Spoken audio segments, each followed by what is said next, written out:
Hello, everyone. Welcome to another episode of the On Fire B2B podcast where we take business owners and CEOs in the B2B space. 6 questions, 9 minutes, because the best know when to be concise and when to end. And let's get to it. Question number 1, in a few sentences, tell me who you are and what do you do?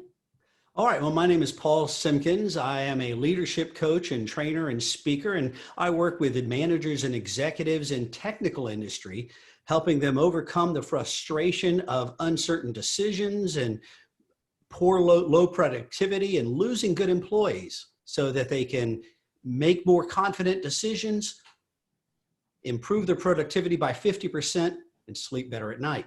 I'm also a host of the Tech Leaders Toolbox podcast. Awesome, Paul. Question number 2, what is the best thing about working with businesses?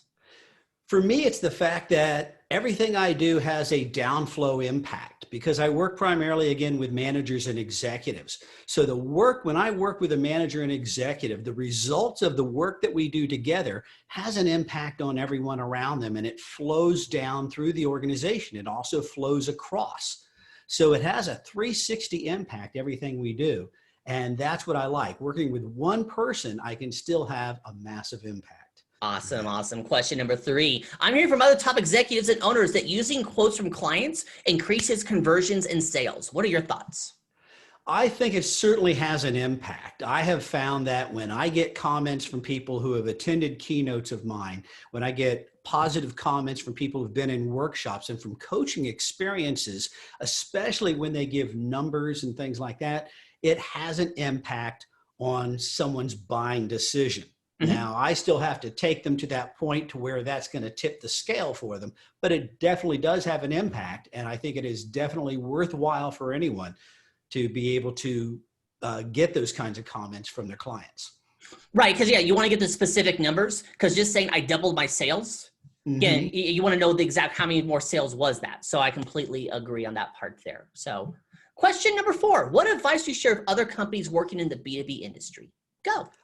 Great. Well, one of the things that I focus on is on how we care for our employees. And with that, I've actually written an ebook called 15 Innovative Ways to Show Employees You Care and Not Break the Bank.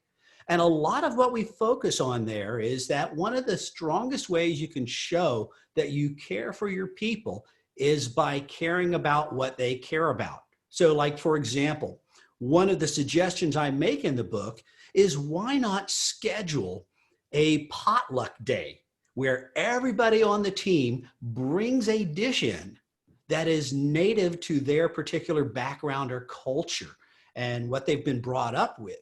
It gives you that opportunity to honor what is important to them. Because one of the things I've found in my travels over the years, I've had the privilege of traveling to Hong Kong, Singapore, all over the Pacific Rim and other places of the world. And one of the things I found from that is that what really mattered to people is your opinion of their culture. They would share their food with you gladly.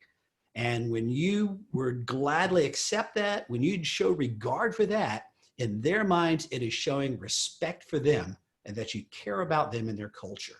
So that's one of the strongest ways to do that is showing respect for people's background and culture. And it truly shows you care about them. I love that idea. They're doing potluck and basically, again, because that helps to not break the bank because you're not buying all the food. Exactly. And you really get to discover a lot of things that, I never would have thought I would have liked that, Right. I had somebody from Jamaica that was on my team and they brought in curried goat. And I said, I never would have thought I liked curried goat, but I love it. Nice. That is awesome there. Let's get to question number 5. What other top CEOs and business owners in the B2B industry, like yourself, would you like to acknowledge as a leader and should be a guest on my podcast? 2 that really stood out to me, and actually they were guests on my podcast not too long ago, but they're good friends of mine. One is William Benner. William Benner has a company called Pangolin Laser Systems. He is the pioneer in this industry. And what they do is they basically do all the equipment, the hardware, the software, everything for laser light shows. And they have, if you've gone to a laser light show, chances are it was powered by Pangolin. And he does some great things where he's empowered all of his people to make that company run smoothly. Everybody has their job and they do it and they make decisions in that area and they make things go. The other one is another friend of mine out of North Carolina, Tana Green, who's the CEO of the Green Group. It's primarily a staffing firm, but one of the things that she did was she's staffing hourly employees, found that there was a lot of challenge in filling all of the employment slots. So she's actually created an app where the employees can basically choose their own schedules. Mm-hmm. And that way she's been able to reduce absenteeism significantly.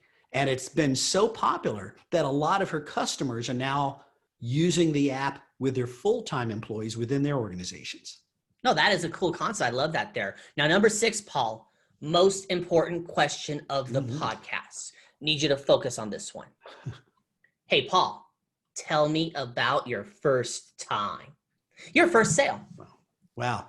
You really made me have to reach back on that, because I've been doing this now for about 10 years and I've actually been, in the corporate training world for over 30 years. So I had to really think back, but I thought back to 10 years ago, the first workshop that I sold back 10 years ago.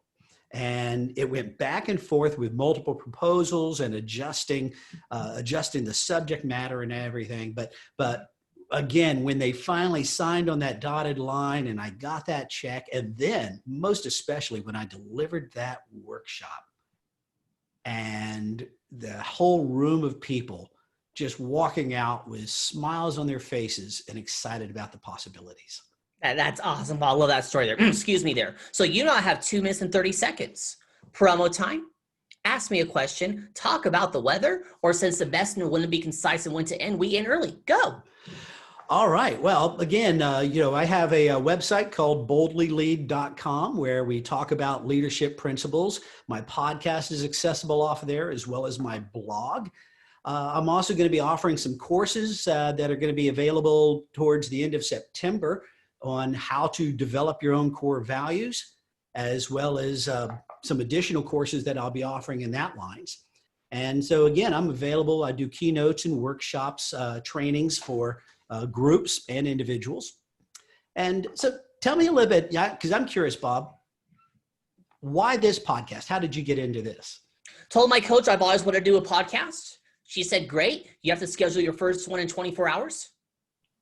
And so I'm juggling ideas there. And so I kind of looked at the podcast space, and here are the things that I'm not a fan of. Mm-hmm. I'm not a fan of the host talking 90% of the time. And then this person over here is window dressing, because I've been on a lot of those. I'm not a fan of podcast homework, where they give you 20 boxes to fill out and you have to think about it. And it's homework. Mm-hmm. And also I'm not a fan of turning a 10-minute conversation into an hour. I'm kind of one of those, get to the point there. So built the system. The networking I've gotten off this has been amazing, and it's been working really well for me. Great. Yeah, I'm similar approach with my podcast, that I tell my people, anybody I'm interviewing, I'm saying, I got 2 goals here. I want to add great value to my listeners, and I want to make you look good. That's important. That's kind of my same concept as well. That's why we had a conversation beforehand. You got 49 seconds. Anything else you want to add?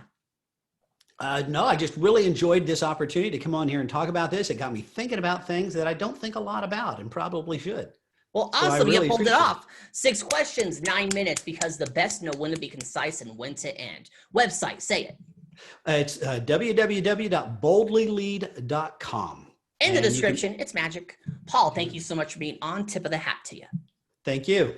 You're welcome. And for everyone else watching or listening, make sure you check out more episodes of the On Fire B2B podcast. My name is Bob Clark. You all have a wonderful day now. Talk to you later. Bye.